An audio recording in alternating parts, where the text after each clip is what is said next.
Se demora.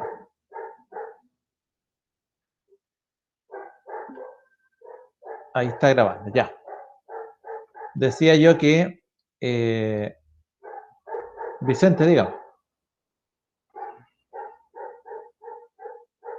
Profe, quería hacer una consulta con respecto a algo que se comentó en la clase anterior, ¿Sí?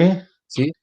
Profe, ¿un número es un subconjunto o conjunto? Un número, sí, pues es un subconjunto de un conjunto mayor. Así como el conjunto vacío puede tener un elemento, que es un subconjunto vacío dentro de sí mismo. Es que eso es más como, o sea, en la práctica no sirve mucho. Es un tema más como, un tema más de estudio de estudio, más filosófico. Pero claro que sí, ¿por qué?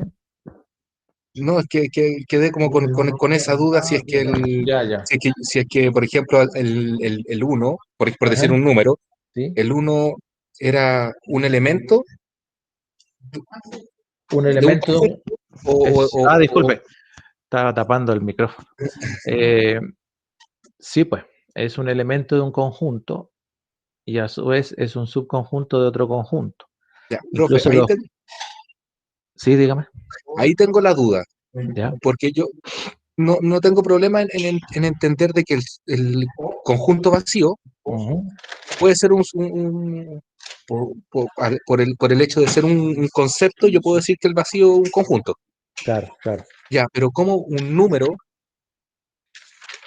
puedo decir que es un conjunto o un subconjunto, siendo que no es un concepto en el fondo, es un número. No sé si se me entiende. Es un elemento, dice usted. Sí, Ya. o depende del contexto. Para un Ah, ok, cierto contexto ya, es un ya. elemento o para cierto contexto es un subconjunto. Claro que sí, porque claro que depende del contexto, pues, claro. O sea, si me lo pregunta así, sí, pues.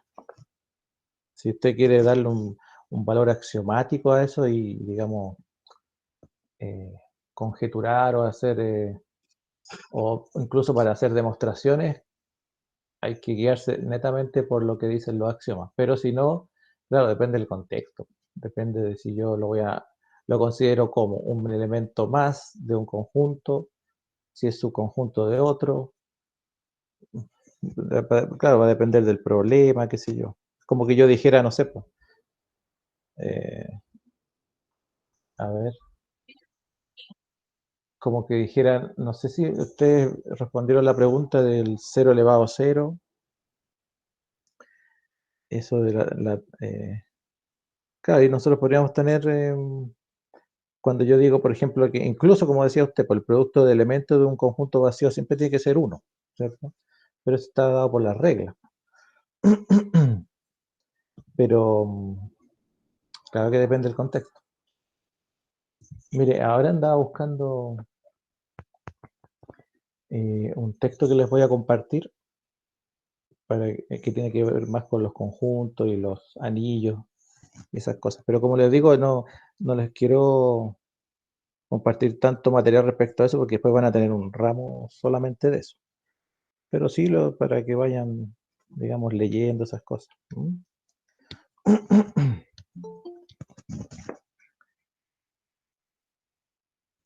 Decía yo que, ¿qué decía?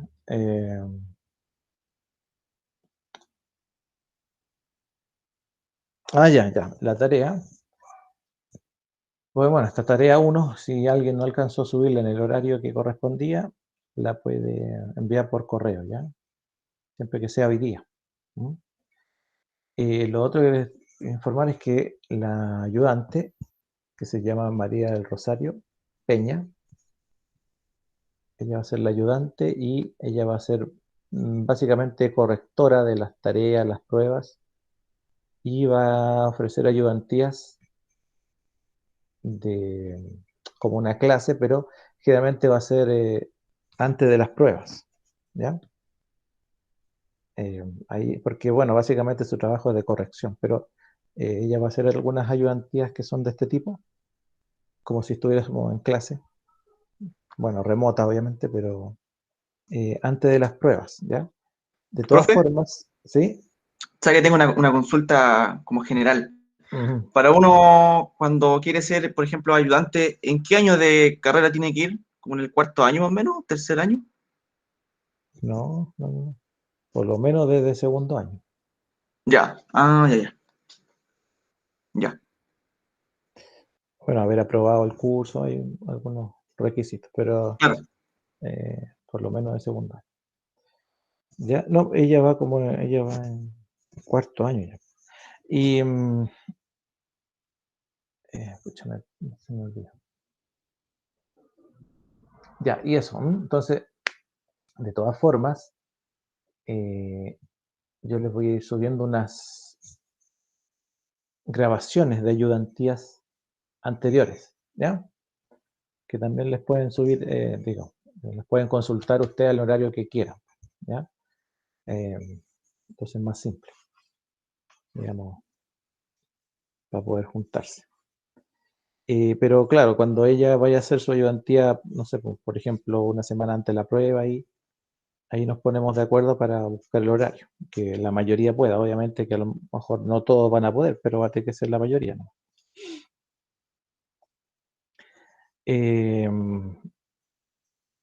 Bien.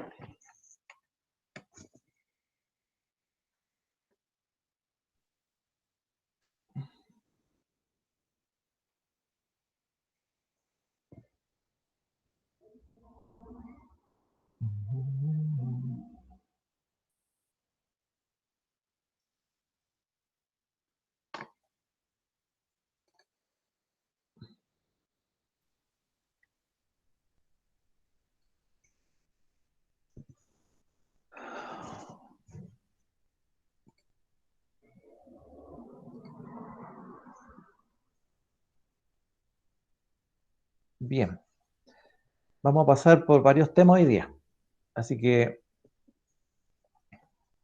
vamos a ir trabajando. Bueno, más que nada vamos a ir comentando algunos conceptos que, bueno, son conceptos no complicados, pero sí importante ir comprendiendo un poco el trabajo y el pensamiento de los estudiantes a medida que van avanzando eh, en su etapa de estudio. ¿Mm? A estudiar y a escribir, el objetivo, estudiar y a escribir en profundidad los números naturales, enfatizando la coherencia y las relaciones que existen entre estos. Claro, porque eh, la idea es más un poco analizar cómo los números naturales se han ido haciendo importantes respecto de su orden, su cardinalidad, su utilidad, ¿cierto? La manera en que nosotros los escribimos, los usamos tan frecuentemente y comparar un poco cómo se hacía antes, ¿no? Abordar el conjunto de los números naturales, sus operaciones, algoritmos, situaciones aditivas, multiplicativas. Ya, esto de las situaciones aditivas y multiplicativas es un capítulo aparte, entonces vamos a ir de a poco. Primero abordar el conjunto de los números naturales, sus operaciones y algoritmos. ¿Por qué? Sin necesidad tampoco de conocer de manera tan profunda los números y los conjuntos numéricos, un estudiante en etapa inicial es capaz de sumar, restar y generar otras operaciones con los números. También así como estimar o tener una idea respecto de elementos de distintos conjuntos y qué sé yo. Bueno, básicamente, si nosotros un poquito retrocedemos al, a la fundamentación respecto a los números, aparece un tema que es importante comentarlo, ¿ya? Los axiomas de Peano o los postulados de Peano, que dice que son un conjunto de axiomas para los números naturales introducidos por Giuseppe Peano en el siglo XIX. Y lo habíamos comentado anteriormente. Los axiomas se han utilizado prácticamente sin cambios para una variedad de investigaciones matemáticas, incluyendo cuestiones acerca de la consistencia, la completitud en la teoría de números, que es lo que, claro, es lo que comenta el compañero, ¿cierto? La consistencia y la completitud, cómo la demostramos. Los axiomas de Peano no se ocupan del significado del número natural, o sea, no vamos a ir al trasfondo filosófico, sino que lo suponen y pretenden encontrar un sistema simple de axiomas que caractericen los números naturales y que en fondo permitan trabajar con ellos de manera confiable, ¿cierto? Además permiten deducir a partir de estos, y nos permitan, deducir a partir de esto todas las propiedades de los números naturales, utilizando las reglas de la lógica. Ya, o sea, un poco de inducción, eso es. Los 5 axiomas dicen básicamente que el 1 es un número natural, ¿cierto? Conjuntos naturales. Habíamos comentado los conjuntos anteriormente. Si n es un número natural, entonces el sucesor de n también es un número natural. ¿Ya? Entonces, lo que aquí usa Peano un poco de lógica para poder ir describiendo situaciones que se van ayudando a medida que yo voy pensando en el conjunto. El 1 no es el sucesor de ningún número natural, considerando que el 1 es un número, es el primer número dentro del conjunto, la recta numérica. Si hay dos números naturales, n y m, con el mismo sucesor, entonces n y m son el mismo número natural. Bueno, se fijan que tiene bastante lógica. Si el 1 pertenece a un conjunto y dado un número natural, cualquiera, el sucesor de ese número también pertenece a ese conjunto, entonces todos los números naturales pertenecen a ese conjunto. Y eso es un poco, bueno, eso es lo que nos lleva a un axioma de inducción, ¿ya? O sea que si yo puedo demostrar algo para una pequeña parte de un conjunto, puedo asumir entonces que el resto de los elementos también lo cumplen. ¿Sí? Esa característica que pude demostrar por axioma de inducción, siempre que después sea coherente en mis cálculos. De todas formas, hay un debate sobre si considerar al 0 como número natural o no. Nosotros dijimos que el 0 lo íbamos a usar como un cardinal, ¿cierto? O sea, comenzaban los números cardinales y ahí estaba el 0, los naturales más el 0. Finalmente se decide en cada caso. Como decía el compañero, bueno, depende del contexto. Dependiendo si se lo necesita o no. Cuando se resuelve incluir al 0, entonces deben hacerse los ajustes respecto de los mismos postulados, pero ahora considerando el 0 como un número natural, como el número natural no, es el sucesor de n, también es un número natural, 0 no es el sucesor, perdón, de ningún número y así. ¿No? Bueno, eso es lo que se cambia según cuando nosotros queramos, bueno, no tanto queramos, sino que como sea la necesidad. ¿No? Pero como les digo, esto es algo más axiomático. Entonces amerita un estudio profundo. Vean, de todas formas, si consideramos entonces el conjunto de los números naturales, tenemos que considerar entonces las operatorias que van de la mano con el conjunto de los números naturales. Y dentro de esa operatoria, yo les subí un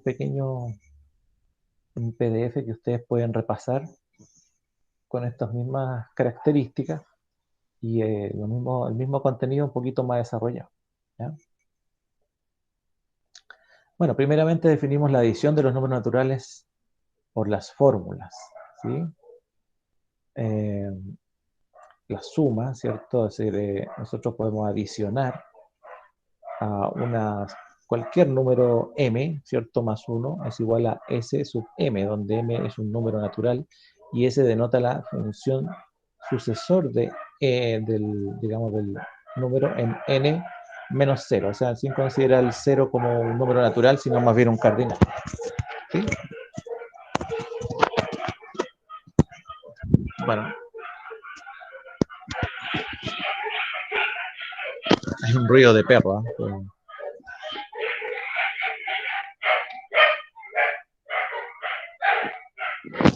Bueno, de todas formas, considerando nosotros la suma, ¿sí? Y las sumas sucesivas, que después las abreviamos, entonces aparece el concepto de multiplicación, ¿sí? Con un postulado, digamos, parecido, que nosotros lo vamos a ir trabajando en las situaciones ya sea aditivas o las situaciones multiplicativas, ¿sí? Entonces ahora lo que vamos a comentar un poco las características hacia abajo partiendo desde el origen. Los números se han utilizado de siempre para dos funciones fundamentales, que son las que, digamos, dieron origen un poco a los números propiamente tal como los conocemos, porque eran una necesidad, ¿sí? Pues esas funciones básicamente que eran contar y ordenar. Contar, en el fondo, asignamos el valor 1 a un conjunto con un elemento. Asignamos el valor 2 a un conjunto con dos elementos, y así sucesivamente. Y lo otro es ordenar. 1 es el primero, 2 es el segundo, 3 es el tercero, es decir, podemos contar y podemos ordenar con los números, y era, bueno, es una necesidad antiquísima. También podemos decir que se utilizan para designar algo. Por ejemplo, una persona, una casa, ¿cierto? Un bus, los números del carnet, los números del teléfono, etc. Estos ejemplos no entran dentro necesariamente o, digamos, tan rígidamente dentro de la acción de contar o ordenar, pero pasa a ser también una de las necesidades.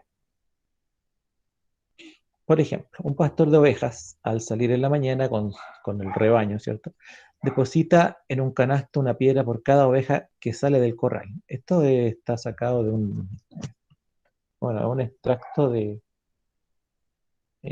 situaciones antiguas que se han encontrado escritas. O esto en tablilla o qué sé yo.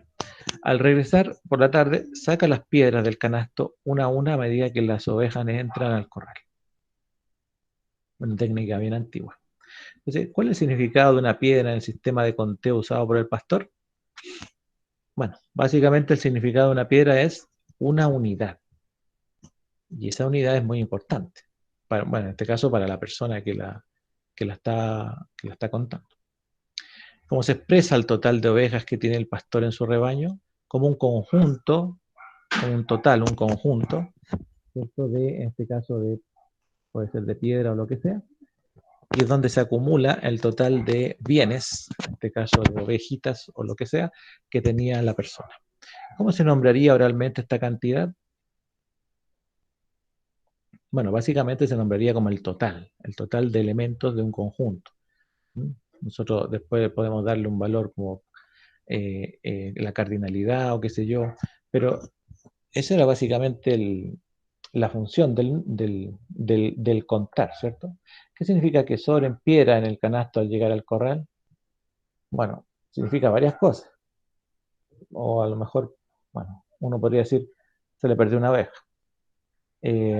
No llegaron todas.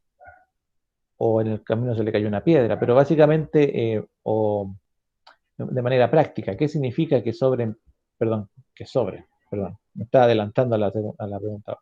Que sobren piedras. ¿Qué significa que sobren piedras?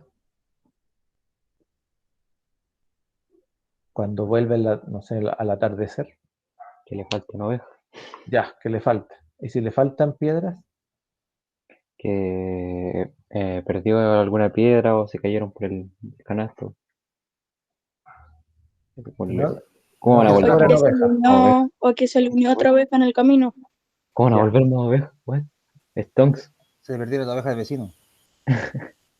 Ya, puede ser, ¿cierto? Bueno, de hecho, si ustedes se imaginan la situación, y ahí viene la necesidad del conteo y la escritura de los números como símbolo, ¿sí? Es que, por ejemplo, si yo tengo, no sé, por 10 ovejas, y he estado bastante tiempo con las mismas 10, bueno, no tengo problema, incluso hasta me puedo acordar de las características particulares de cada una, ¿cierto? Y el tema de las piedras es bastante simple.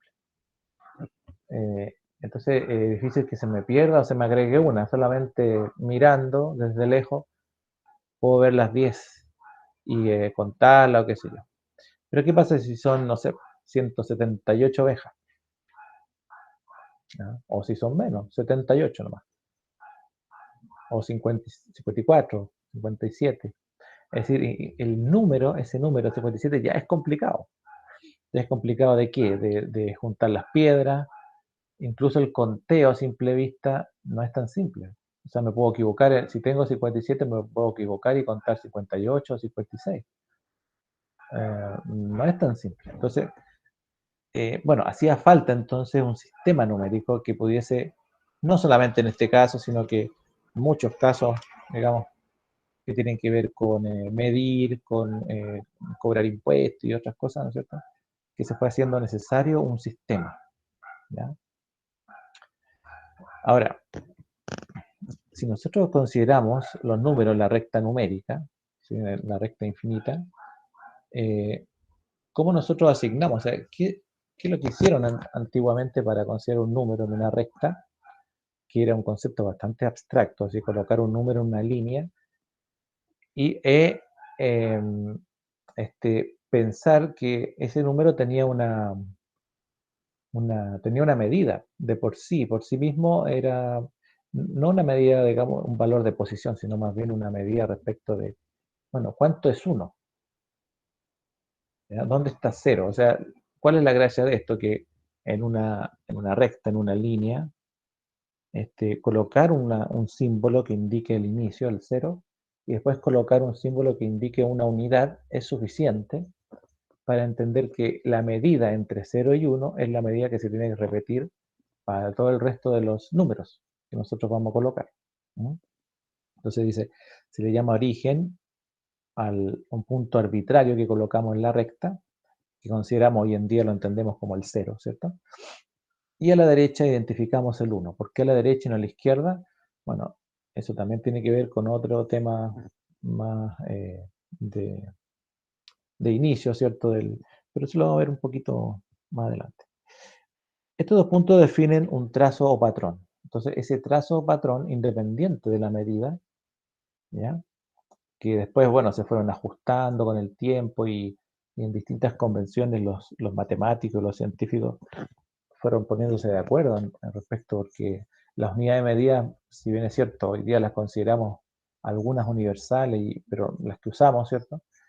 Eh, Antiguamente no, pues cada asentamiento, cada población tenía sus unidades propias y había que tratar de convertirlas cuando se trataba ya de comercializar no entre ellos mismos, sino que con otros pueblos. Bueno, decíamos que estos dos puntos definen un trazo o patrón de medida, con el cual se separan todos los otros números de la recta. Es decir, permite graduar. Y el graduar es bien importante, ¿eh? Porque el graduar nos lleva a una trascendencia más allá del simple hecho del conteo, ¿cierto? Respecto a la utilidad de los números. La recta numérica es una de las ideas más importantes que nos permiten visualizar y comprender los conjuntos numéricos, porque es una manera no solo visual de entender un número y su posición, y su ubicación, y su importancia, sino también el orden matemático y toda la implicancia que tiene eso más adelante en la historia respecto de graficar, de generar, eh, de mezclar la geometría con el álgebra después. Bueno, se basa en esto, en una idea básica de graduar una recta numérica y permitir que ésta nos permita trabajar con los números. Ejemplo, considerando un sistema de representación en el que se utiliza una barrita vertical, yo puse un signo de exclamación para no colocar un número, ¿ya? Pero usted puede imaginarlo como cualquier barrita nomás, vertical, para representar la unidad. Entonces, ¿cómo se calcularía la resta entre dos cantidades? ¿Cómo lo hacían antiguamente? ¿O cómo se calcularía una multiplicación? Es decir, el resultado de una cantidad que se repite un cierto número de veces. ¿Cómo piensan ustedes que lo hacían los antiguos? Me refiero a antes de conocer estos números arábigos. Es decir, uno puede decir, claro, 1 por 5, 5, 2 por 5, 10. Y claro, estamos tan inmersos en esa matemática que no le damos importancia a lo antiguo, pero lo antiguo era importante, pero era un poco bastante engorroso, ¿cierto? O sea, por eso las personas que sabían contar y medir y graduar eran personas muy importantes o influyentes en la sociedad porque tenían esa capacidad. ¿Mm? ¿Cómo se calcularía la resta entre dos cantidades? Cualquiera, digamos entre, no sé, una cantidad entre 1 y 10. ¿Mm? ¿Cómo haríamos la resta? Considerando que el 1 es una barrita, el 2 son 2 barritas, el 3 son 3 barritas y así sucesivamente. ¿O cómo haría un producto de eso?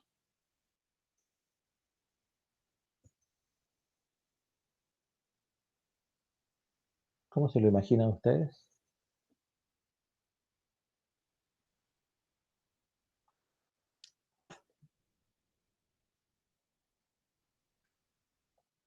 Bueno, más adelante la respondemos, ¿ya? No la vamos a dejar ahí porque no quiero ya. Si alguien me manda un mensaje, yo no lo veo al tiro, ¿no? Tengo que volver a... Quitando la cifra fija, una determinada cantidad. Claro, ¿cierto? O sea, el concepto de conjunto todavía está presente en este tipo de números, ¿ya? Que vamos a ir analizando. Y bueno, ¿y el producto cómo sería? Que no voy a colocar 2 por, no sé, o 3 por 6. ¿Cómo lo harían ellos? ¿Cómo si se supone que el 1 es una barrita? ¿Cómo sería el producto? Bueno, pensemos, después lo contestamos. Contar y medir. Contar consiste en establecer una correspondencia uno a uno entre los objetos de una colección. ¿Ya? Una colección que nosotros ponemos como conjunto, ya llevado a la realidad, por ejemplo, el ejemplo del pastor con la oveja.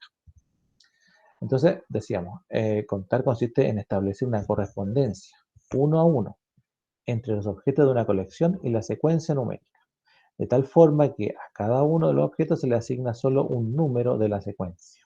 ¿Sí? Entonces, como a cada objeto se le asigna un número, estos números antiguamente se le asignaban como barritas u otra forma de... El último objeto nombrado corresponde al cardinal de la colección, o sea, que si le estoy asignando un símbolo numérico en este caso, a cada objeto de mi colección, el último símbolo que asigne corresponde al total, a su vez, de toda la colección.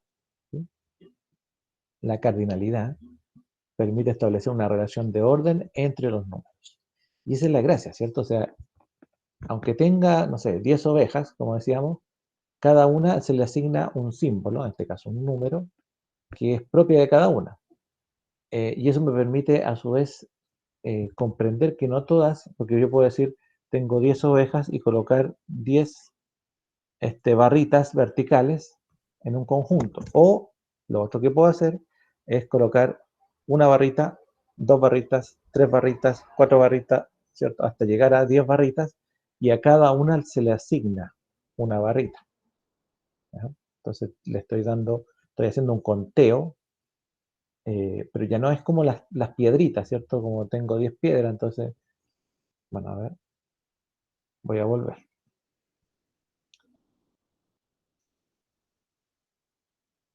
No sé, o alguien levantó la mano. Profe, Sí. yo lo había levantado. Ya, Vamos bien. a ver lo de multiplicar con barrita más adelante. Es que se me ocurrió cómo podría ser. Sí, dígame. Que si tenemos que multiplicar, por ejemplo, 3 barritas por 6 barritas, Ya. lo que ellos pudieron haber hecho es colocar las 6 barritas horizontal y las 3 barritas vertical, contando la primera. Y después rellenarían los espacios nomás con más barritas y luego las cuentan. Ah, muy bien, pues. Eso. Muy bien. Y también, bueno, lo que usted plantea es una lógica de conjunto, ¿cierto? Solamente que lleva a una situación en contexto. Y esa es la gracia del tema. Ya, muy bien. ¿Cómo se llama usted? Paula Belén Mardones. Pero Belén Belén me gusta más Mardones. que me digan. Sí. No hay problema. Bien, un número n de elementos de un conjunto es menor que un número m de elementos de otro conjunto, si nosotros queremos. Diremos entonces que n es menor que m. Y por tanto m está a la derecha de n, en la recta numérica. Esto significa que estar a la derecha implica un número más grande. Ya, entonces esos fueron unos, empezar a hacer acuerdos, ¿cierto? Coloquémonos de acuerdo en que, bueno, qué significa N, qué significa M, por decir cualquier cosa, ¿cierto? O qué es una barrita, o dos barritas, o tres barritas, y dónde las voy a colocar. Las coloco desordenadas, en orden ascendente, a la derecha, a la izquierda. Bueno, esos fueron los acuerdos que se fueron dando de a poco. La relación entre N y M es transitiva, ya que si N es menor que M y M es menor que P, entonces N es menor que P. ¿Cierto? O sea, transitiva en el sentido de que funciona en un contexto, en un momento, pero si yo sigo avanzando en la recta, voy encontrando con valores que son mayores que los que ya estaba utilizando, hacia la derecha, ¿cierto? También se aprecia una tricotomía entre la relación de N y M, es decir, N puede ser menor que M, a su vez puede ser mayor que M, o puede ser igual a M, y eso va a depender de qué es M y qué es M, ¿cierto? ¿Qué es N y qué es M en la recta numérica? Porque N, M y P son valores que son abstractos, y nosotros al momento de asignar el símbolo correspondiente, entonces podemos utilizar esos valores para poder ordenar, contar o lo que sea. O sea, N puede ser una oveja, qué sé yo, lo que nosotros queramos darle. Juan tiene 3 cajas con fichas, A, B y C. Juan sabe que en la caja A, hay más fichas que en la caja B, y que en la caja B hay más fichas que en la caja C. Entonces, pero esto es pregunta de una prueba de ciencia básica. ¿Qué caja tiene más fichas? ¿Con qué propiedad justifica su respuesta?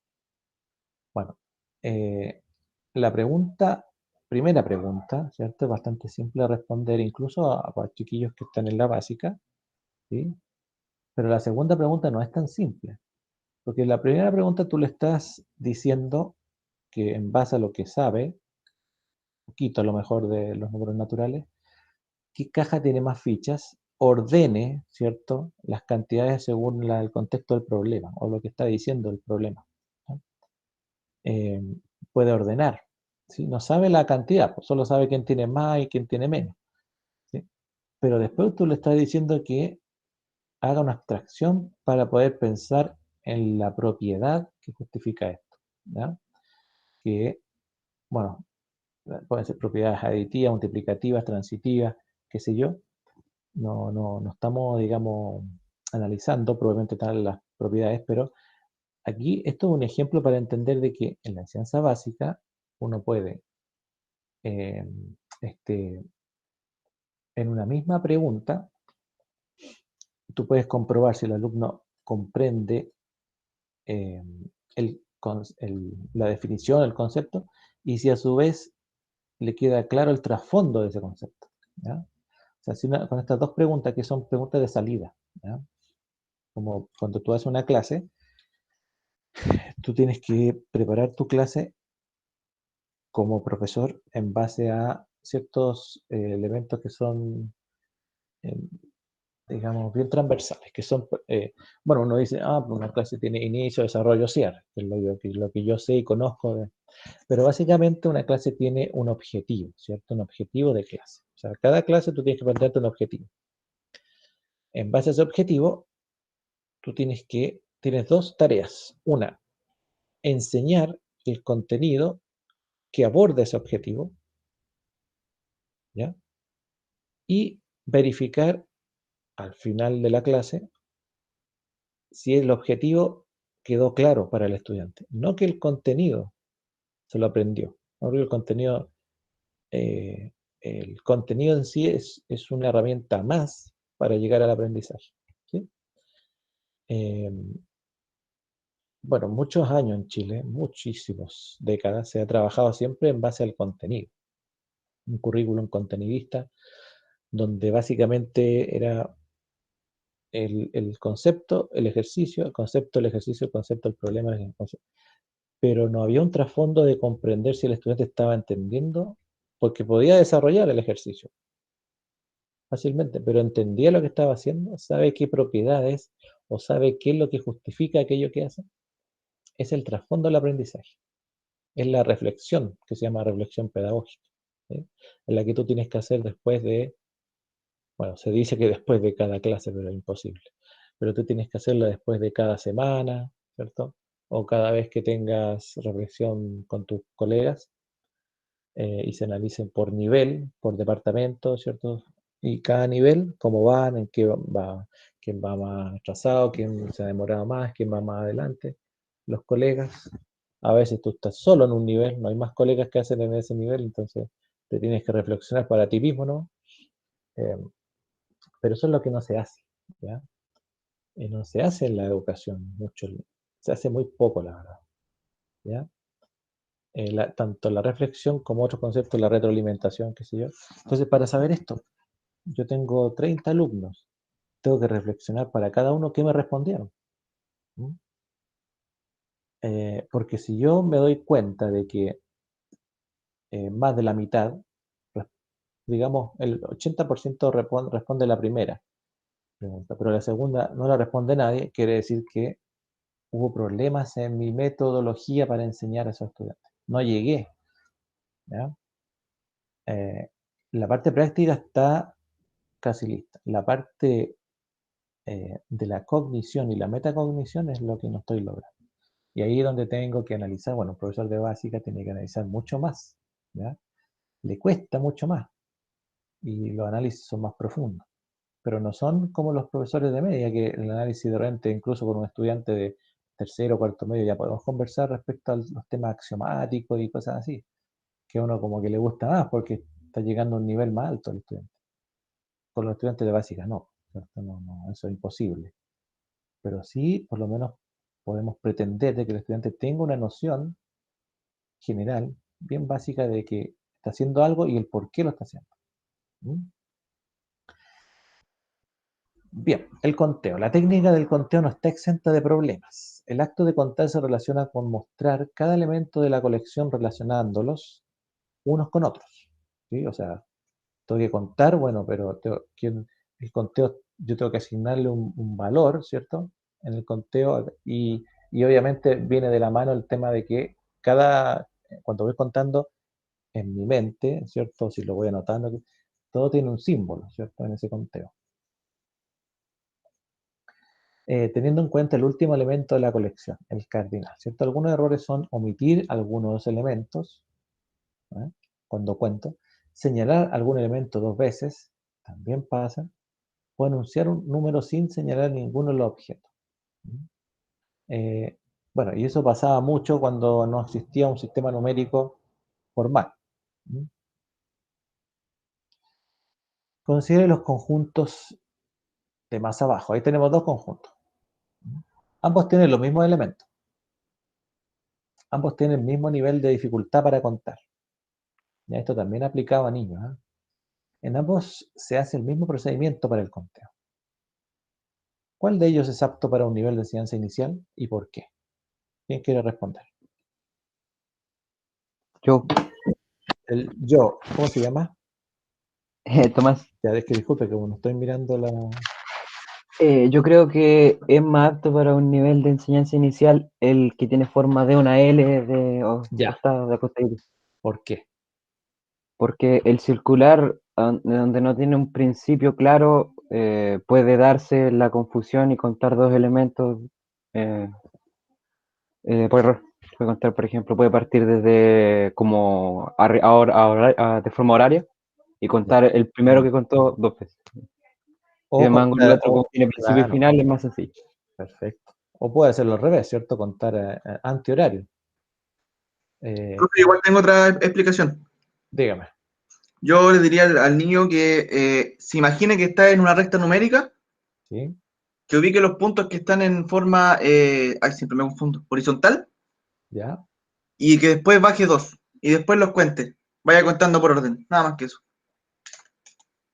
Ah, que los lleve a una recta, dice usted. Claro, y que los vaya colocando los puntitos en el eje X, por ejemplo. ¿Ya? Los dos que bajen en el eje Y y que los vaya contando por orden. Eso se me ocurre. Claro, claro que sí. Sí, sí, entiendo.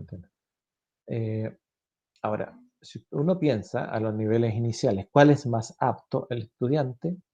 Y eso es lo que conversábamos anteriormente, las personas, los niños en este caso, vienen con un con una preprogramación, ¿cierto?, de matemática, lógica, bien básica, pero que le permite ciertas cosas. Y el orden, ¿cierto? El orden lo va aprendiendo de manera espacial y después nosotros le enseñamos los números como tal y qué sé yo. Entonces ahí el orden es lo que hace que el estudiante cuente bien o cuente mal. Los que están en los elementos que están de manera circular, ¿sí? Claro que es más difícil porque, como decía el compañero, no tiene un orden claro. ¿Quién me habló primero antes de Tomás? Tomás fue el primero, después fui yo. Ah, perdón, ustedes. César. Ya. No hay un orden lógico, ¿ya? Lógico para nosotros, porque nosotros decimos ya, parto ahí y cuento y no hay problema, pero porque tenemos ya una experiencia en matemática bastante amplia, ¿cierto? Pero los niveles iniciales lo que importa es el orden. Por eso que el concepto de recta numérica es muy importante enseñarlo a medida que uno va enseñando los números propiamente tal, ¿no? Porque permite que el estudiante se ordene tanto en el conteo, en la cardinalidad, en enumerar, ¿cierto?, quién es primero, quién es segundo, quién es tercero, y a su vez en la, bueno, en la recta numérica, como decía.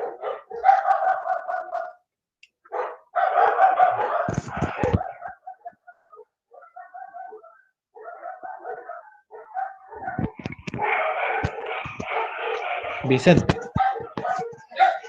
Profe, quería hacerle una consulta con respecto a lo que usted decía de que en el fondo a los niños se les programa.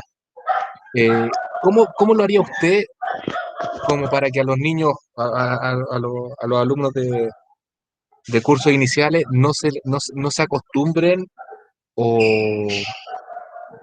no se les programe para hacer ciertas operatorias de una forma o de otra? ¿Cómo lo haría usted para poder para entregarle herramientas o habilidades al alumno para que pudiera, no sé, hacer una resta hacia abajo y con la misma habilidad y rapidez lo pudiera hacer hacia el lado? No sé, que eso es muy común, pasa de que los niños saben restar más fácil hacia abajo que hacia el lado. ¿Cómo lo haría usted como para poder hacer eso? O sea, para poder darle la herramienta o la habilidad a los chicos, porque, por ejemplo, acá usted está diciendo ya, para que los chicos cuenten ordenadamente, es mejor que sea lineal.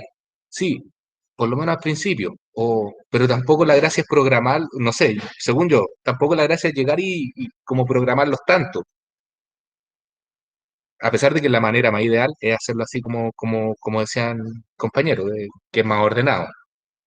Pero, ¿cómo yo puedo hacer algo para que los niños tengan las habilidades y no se compliquen para resolver un ejercicio o un problema de tal forma o de otra?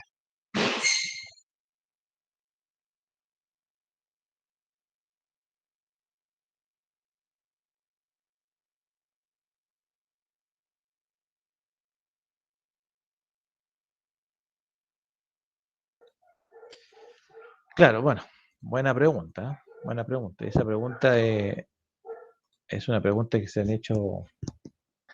ha hecho por bastante tiempo, créanme. Y bueno, a ver, lo que pasa es que a ver, si vamos a una explicación formal, los planes de estudio están hechos de manera gradual, ¿cierto? Ya sea aquí o en cualquier parte. Están hechos de manera gradual. Y están hechos de manera que todo el tiempo posible de una clase, e incluso el tiempo que no es de la clase, sino que después del trabajo es autónomo, el estudiante utilice los algoritmos, ¿cierto? Que en el fondo son las secuencias o la manera de hacer algo. En el fondo son las recetas que le entregamos nosotros a los chiquillos para que vayan respondiendo y de esa manera cuando ya se sienten, digamos, cómodos respondiendo a ejercicios que son de una manera, les cambiamos un poco, le hacemos más difícil, le ponemos más dificultad y ahí ya viene, él ya conoce el algoritmo, ahora es cosa de que utilice su lógica matemática para ir respondiendo, ¿cierto? Esa es, digamos, esa es la tarea en el fondo de los planes y programas. Ahora, buscar una manera distinta, bueno, hay muchas maneras distintas. Sí, pero si usted se da cuenta, ¿por qué no se usan, cierto? No, ¿por qué si hay maneras que son bastante interesantes, ya sea en matemáticas, en lengua, de que los chiquillos aprendan de otra manera la enseñanza, ¿cierto? ¿Por qué no se usan? Yo creo que básicamente es difícil cambiar si bien es cierto, los chiquillos vienen con una preparación de nacimiento respecto a la lógica, respecto a comprender ciertas cosas las comprenden solo con la observación y después las comprueban, digamos, a medida que van creciendo. Eh, es difícil cambiar eso. Eh, hay todo un trasfondo ahí que no tiene que ver solamente con cómo enseño yo, ¿ya? Yo puedo hacer una pequeña parte. Usted me dice, ¿qué haría yo? Ya. Yo lo que haría básicamente es tener, sobre todo los niveles iniciales, padres muy comprometidos con la enseñanza de su hijo. Tanto así que eh, si realmente fuese así, tuviésemos padres muy comprometidos y tuviésemos un sistema de educación que fuese realmente de calidad, los niños no tendrían que ir al colegio hasta los 7 años, 8 años. ¿Ah? Todo el resto lo podrían aprender en la casa. Pero no es así. Entonces, nosotros partimos con la receta desde chiquitito. Desde kinder empezamos ya, esto es el número tanto, esto está en orden, esto está desordenado, ¿cierto? Porque no hay no hay un apoyo. Y entonces, ¿a qué voy? Que si uno quiere experimentar con cosas nuevas, se puede, ¿ya? Pero siempre queda ahí nomás, ¿ah? Queda como no hay no es algo que se vaya a ocupar, digamos, generalizado, que el sistema educativo chileno lo va a tomar, no hay estudio respecto a eso, ¿ya?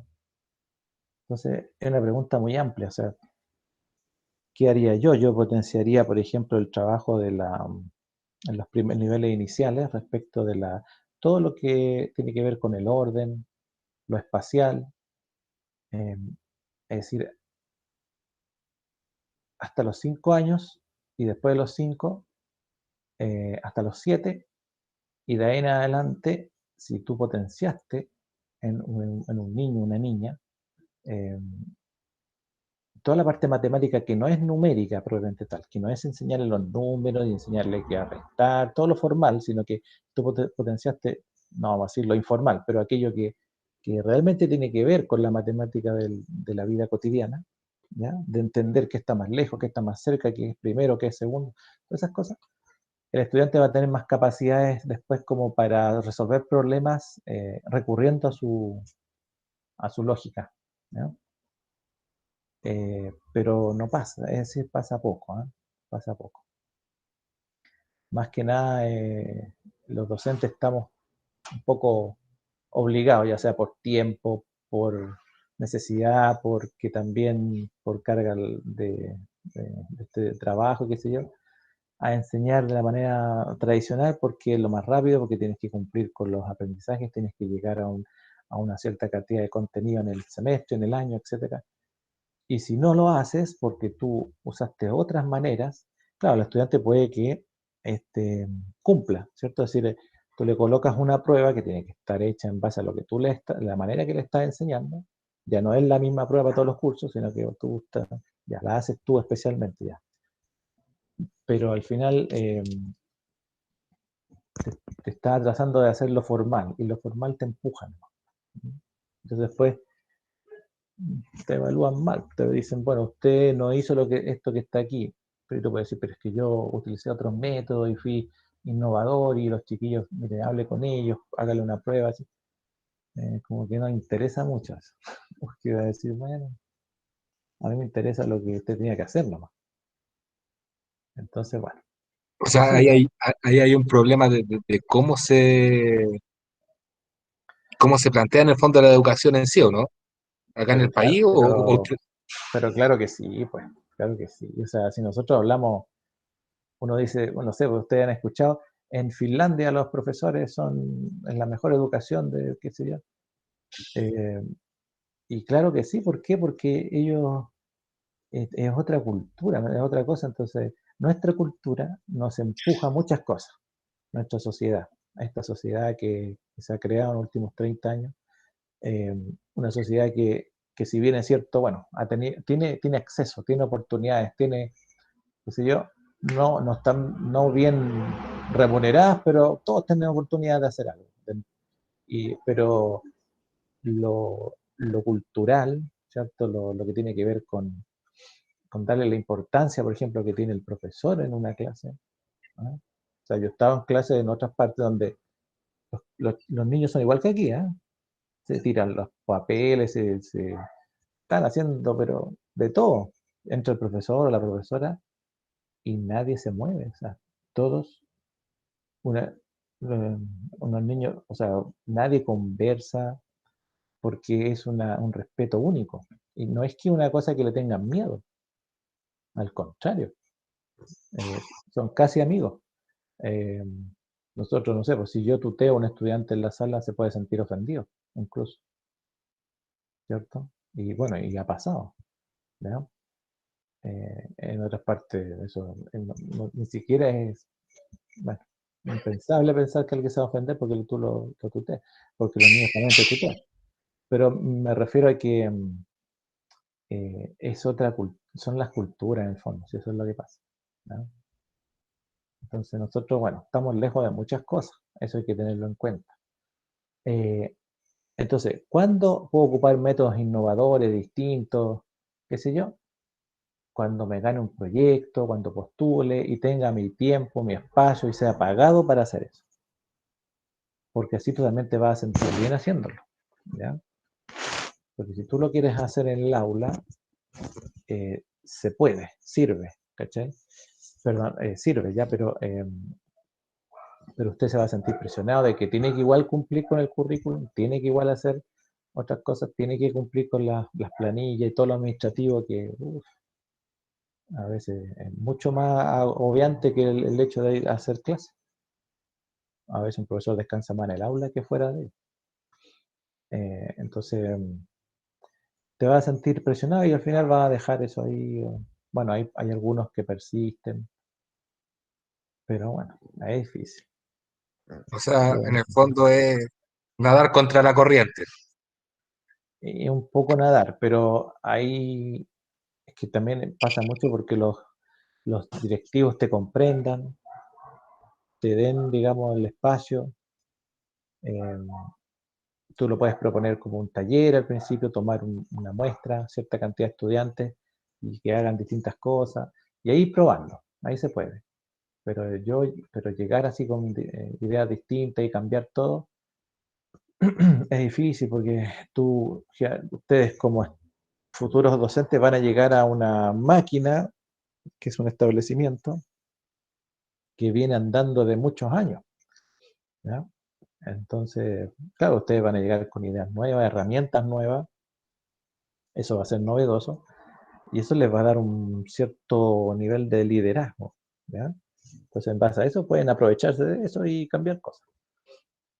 Pero también muchos van a optar por subirse a la máquina nomás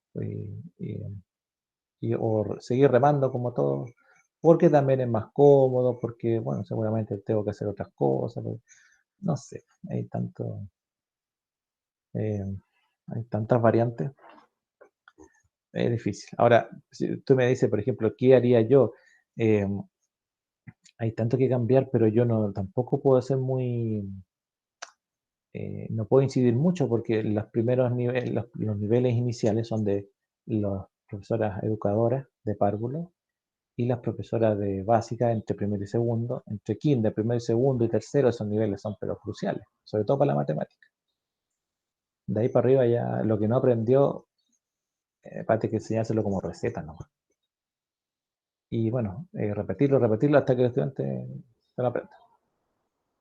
Antes de eso, se puede jugar con los chiquillos y se puede hacer muchas cosas. Bueno, aspectos relacionados con el contar. El número de objetos de la colección, ¿cierto? El conteo. El tipo de objetos concretos, pictóricos, simbólicos. La ubicación de los objetos, accesibles o no. La configuración espacial de los objetos, lineal, circular, desordenada, como decíamos anteriormente. O sea, y la familiaridad de quien cuenta con los objetos. O sea, todas estas variables hay que tomar en cuenta cuando tú quieres hacer un problema o una pregunta al estudiante en una pruebita o en una guía, un ticket de salida, lo que sea.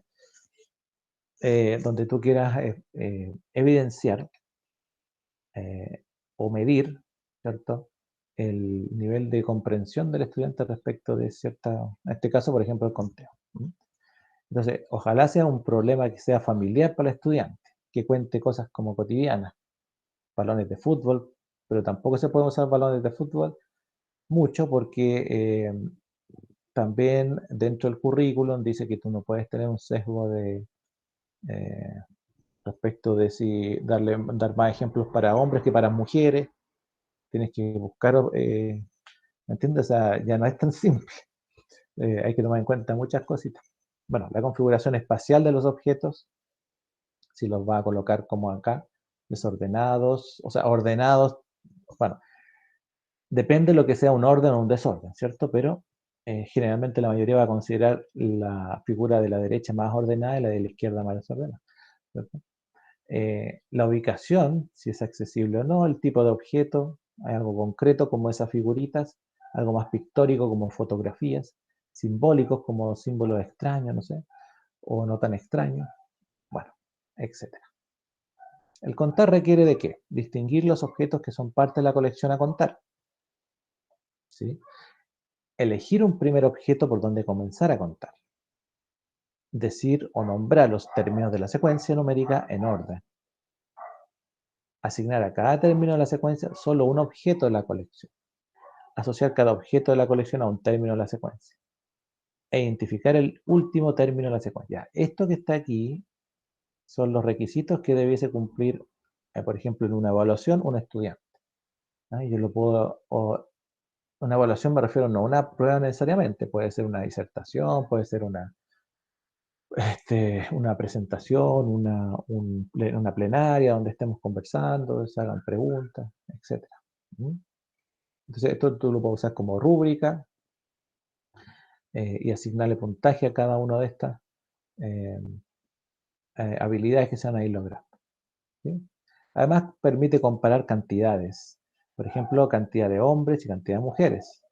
Determinar el resultado de una operación, por ejemplo, dado dos conjuntos A y B, la cardinalidad, perdón, de cardinalidad A y B minúscula respectivamente, al juntarlo aparece un tercer conjunto C, de cardinal A más B. También permite entender que el resultado del conteo no varía si cambiamos de posición los objetos que estamos contando.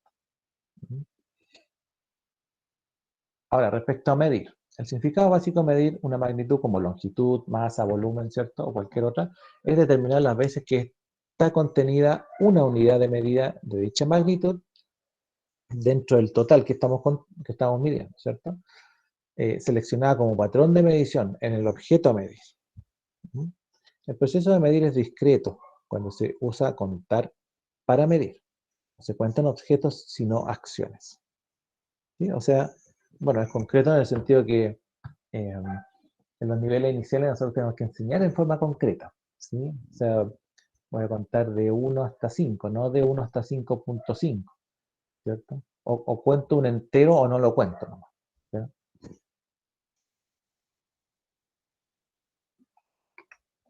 Bien. Disculpe, voy a mirar la hora. 5:20.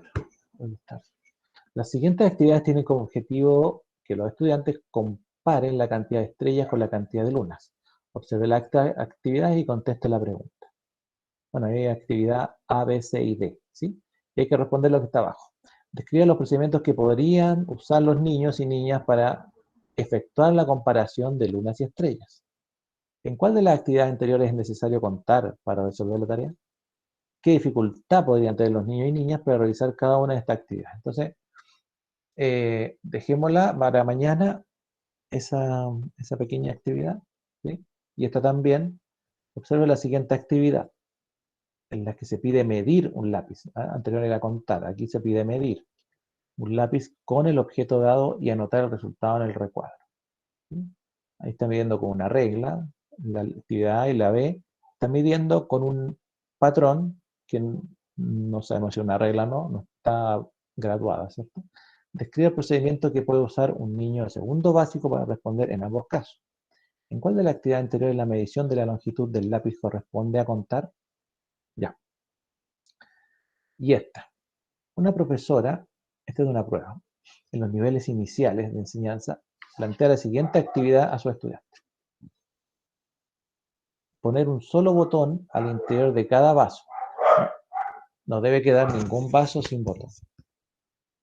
A cada niño le entrega los botones suficientes para desarrollar la tarea. Observe que los vasos están invertidos y solo tiene una ranura para depositar los botones. Además, los vasos son opacos, es decir, los niños y niñas no pueden mirar en su interior. ¿Es necesario que los niños y las niñas cuenten para resolver la tarea? Describa paso a paso el procedimiento que podrían utilizar los niños o niñas para resolver. ¿En qué curso plantearía esta actividad? Ya, estas 3 actividades, 1, 2 y 3, ya, las vamos a dejar para mañana como tarea, ¿sí? O sea, por ejemplo, qué sé yo, le voy a preguntar a Belén, por decir algo, la número 1, letra A, que me responda. Después le pregunto, por ejemplo, a César, número 1, letra B. Y así seguimos adelante. Y ahí voy buscando otro compañero o compañera que vaya respondiendo una pregunta a cada uno. ¿Ya? ¿Cómo es entonces, profe? ¿Lo respondemos mañana? Sí, mañana. La puede hacer Ah, ya. usted más ratito. Y mañana les voy a preguntar por las respuestas. ¿Sí? Ah, ya. Como son 6, son 3, 5, 8 Ahí se preguntas. va distribuyendo. 8 preguntas, claro, le voy a preguntar a 8 compañeros o compañeras. ¿Ya? Al azar nomás. Pero es un poco para que ustedes vayan ya desarrollando algunas cositas. ¿Sí? Representación de los números. La representación numérica ha sido uno de los logros más importantes de la humanidad.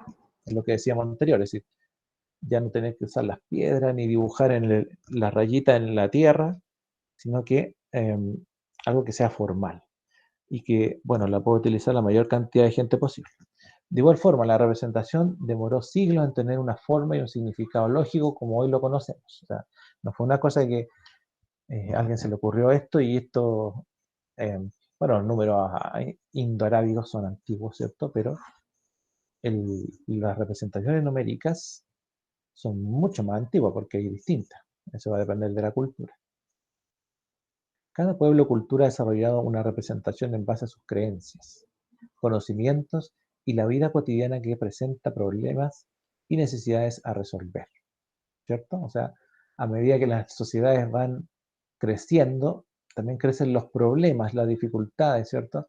Y si esas dificultades o problemas se pueden resolver mediante la matemática, entonces nace la necesidad de tener un sistema formal de conteo, de medición, de graduación, etc. Pensemos en el ejemplo anterior del pastor y sus ovejas.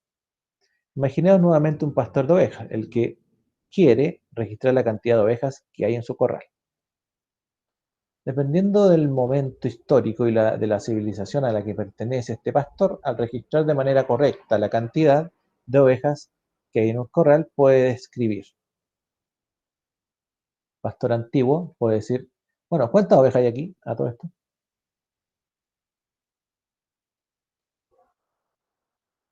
15. Hay 15, ¿cierto? 15. Ya. ¿Y qué pasa si las ovejas hubiese estado pastando unas por allá, otras por acá? Porque aquí, por ejemplo, para contar yo hubiese dicho 2, 4, 6, 8, 10, 12 y después 3 son 15. O podría haber sido 3, 6, 9 y 2, 4, 6, 15. No sé. Pero que están ordenaditas. ¿Sí? Pero si estaban desordenadas, ya no era tan simple. Bueno, un pastor antiguo de alguna cultura hubiese dicho 15 rayitas, ¿cierto? 15 barritas, perfecto. Un pastor romano, bueno, aquí puede haber sido el pastor antiguo 15 barritas, 15 piedras, no sé. ¿Eh? Un pastor romano, el número 15. Un pastor egipcio, 10 más 5. Un pastor maya, contaban de 5 en 5. Un pastor actualmente, el número 15. Bueno, ustedes se fijan, tiene que ver con la cultura, tiene que ver con en la época, ¿cierto? También. ¿Los registros de los diferentes pastores corresponden al mismo número? Claro que sí, solamente que los registros son distintos. El significado de una barrita vertical, una barrita horizontal y el 1 en los registros es el mismo, no es el mismo, ¿cierto? Para un pastor antiguo una barrita vertical es un 1. Para un pastor egipcio también. Pero para un pastor maya una barrita horizontal es un 5. Y para un pastor actual, un 1 no corresponde a una unidad en ese total, corresponde, porque tiene un valor de posición el 1 ahí, ¿cierto? El 1 corresponde a 10 y le sumo 5, me da 15. Bueno, importa el orden en que se ubican los distintos símbolos de las representaciones anteriores. Para el pastor antiguo importa el orden, No. no, ¿cierto? Para el pastor romano Sí. importa, porque aún así, aunque los números romanos eran bastante rústicos, había cierto orden, entonces el colocar una barrita delante no era lo mismo que colocar una barrita al final. Para el pastor egipcio, ¿tiene algún sentido la barrita? ¿El orden importa? Barras no, en las, ¿Cómo? No, ¿cierto? Para el pastor maya, en las barras no, claro, tampoco. claro, claro. Tampoco. El orden, claro, no, solamente que tiene un valor de posición la rayita, pero bueno, esta es horizontal. ¿Sí? Entonces, bueno, el pastor actual no usa rayas, así que. Pero, ¿importa el orden en que se ubican los distintos símbolos de las representaciones anteriores? Para el pastor actual, claro que sí, pues el 1 no da lo mismo si lo coloco al principio o al final, ¿cierto? ¿Quién me respondió? Yo, Gerardo. Gerardo Y la raza. Iraconza. Bien, seguimos. Los números y su significado nos permiten representar entonces aquello que queremos contar o medir con un objeto lógico y comprensible. ¿Sí? O sea, algo fácil para nosotros, ya sea de contar, de enseñar, de traspasar a otras personas. Cada número tiene una forma a la que estamos acostumbrados, pues es la que aprendimos y nos enseñaron. ¿Cierto? O sea, en algún momento nos enseñaron que uno era, ¿no es cierto?, una unidad y se escribía de esta manera y quedó en nuestro cerebro guardado como un recuerdo, como una proteína, y eso nosotros después vamos a cada vez que la necesitamos, vamos a ella. El símbolo que denota cada número se le llama numeral. Por ejemplo, el 15 de las 15 ovejas. Para nosotros el 15, el 1 y el 5, el 15 es el numeral 15, ¿cierto? Y representa a las 15 ovejas. ¿Sí? Es el numeral 15, la cardinalidad final. Los números se pueden representar de forma figurada, oral o escrita.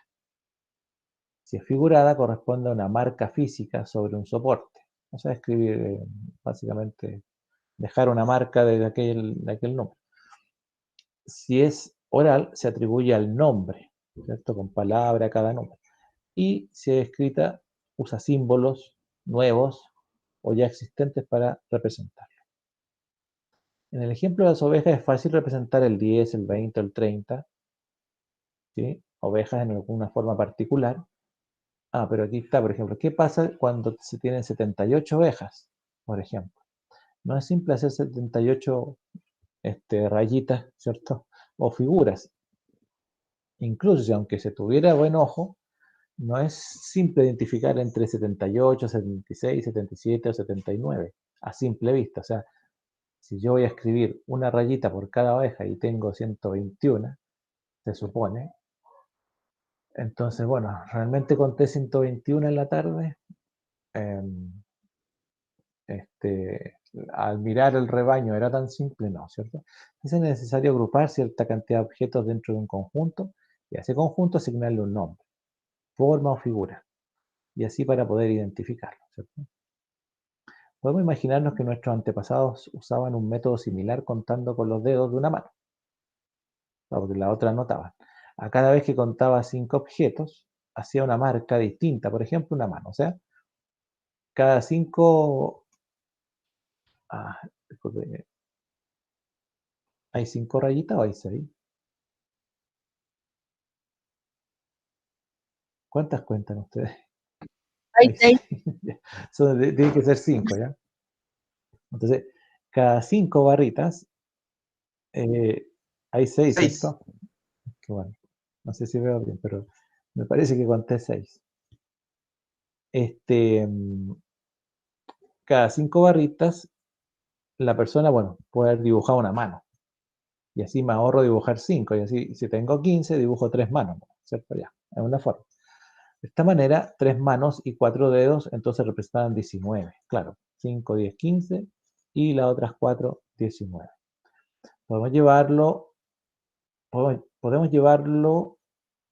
un paso más allá y pensar que usaba un símbolo adicional que para denotar un grupo de 5 manos, ¿cierto? O sea, por ejemplo, una unidad es una barrita, 5 barritas una mano, 5 manos un sol.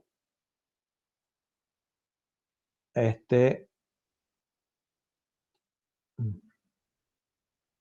qué no se sale esa barrita de abajo? Y 5 soles puede ser una luna, por ejemplo, ¿ya? Y así, bueno, iban teniendo y así iban teniendo una idea, iban agrupando, ¿cierto? Y así se les fue dando símbolos a las cantidades, ¿sí? Los sistemas que usaban figuras o símbolos distintos y que cada vez que era necesario agregaban más símbolos para designar nuevas cantidades, se les llamaba sistemas agregativos o aditivos, ¿ya? Un sistema agregativo o aditivo es un sistema numérico que se usaba y que básicamente a medida que se iban contando más y más números, entonces para hacerlo más simple se iban agregando más y más símbolos que representaban números mayores, ¿no? Pero bueno, esto tenía dificultades porque el ir sumando y sumando símbolos no era difícil, lo difícil era después hacer operaciones con eso, ¿ya? Una dificultad de los sistemas agregativos es que se debe inventar un nuevo símbolo para cada grupo de objetos, digamos, que iba apareciendo. Una ventaja de los números indoarábigos es que con solo 10 dígitos, entre el 0 y el 9, se pueden escribir todos los números, no importando los grandes que sean, ¿ya? Bueno, esa es la gran ventaja que nos hizo dar un salto, digamos, cuantitativo en la matemática. Los egipcios usaban jeroglíficos para sus números. Por ejemplo, el 1 era una barrita. Ahí tenemos el 2, el 3, el 4, 4 barritas, el 5, 5 barritas y así sucesivamente hasta el 9, ¿no? Ahora, si queríamos, por ejemplo, representar el 10, esta herradura, el... ay, bueno, pues teníamos el 100, el 1000, ¿ya?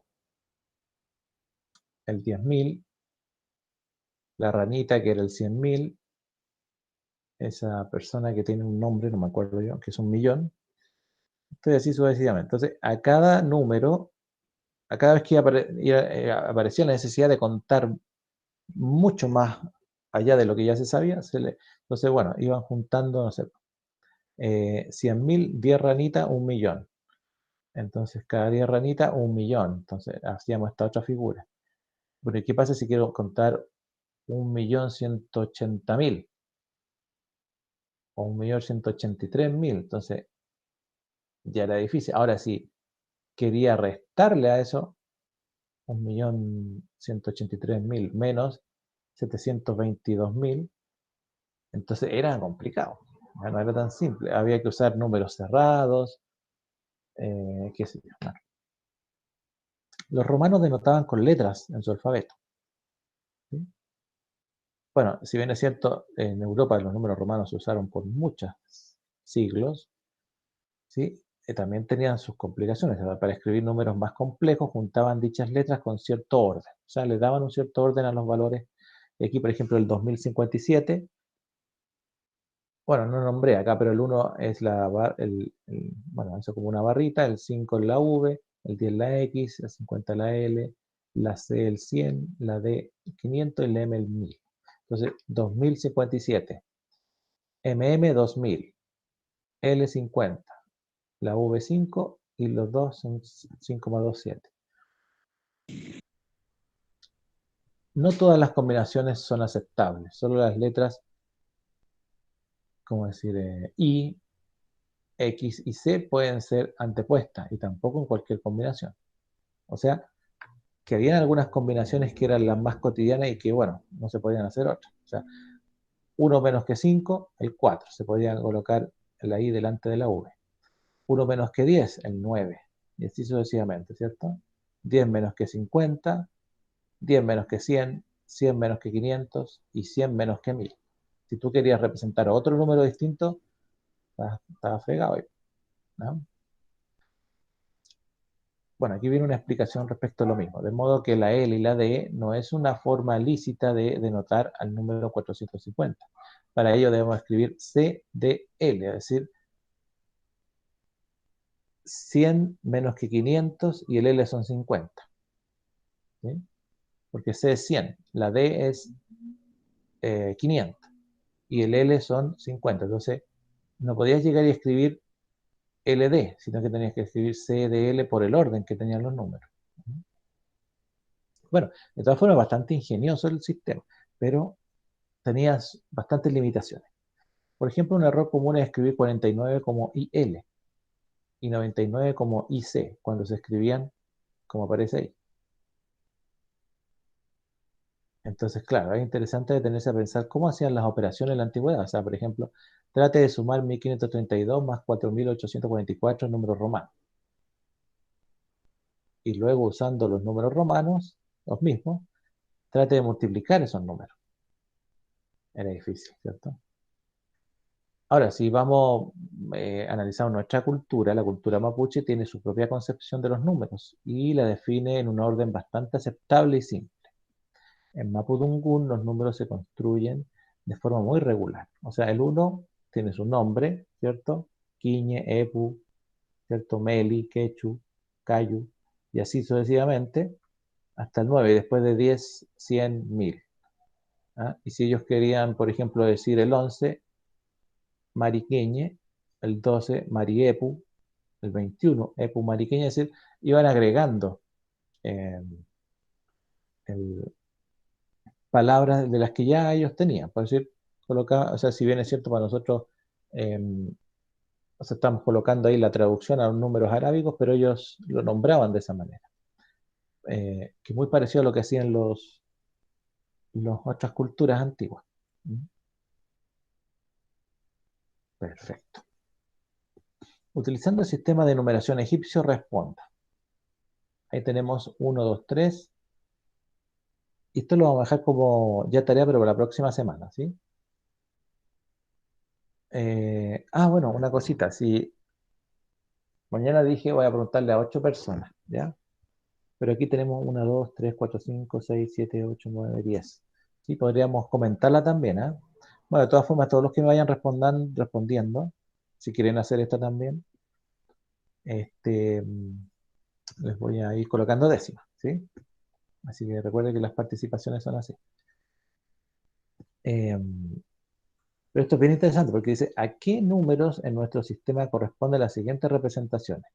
Según lo que analizamos de los egipcios, ¿cierto? Parece que cada uno de estos símbolos significaba algo. Y ese algo tenía que ver o no tiene que ver con la posición. Eso siempre hay que tenerlo claro si uno quiere representar números en estas simbologías.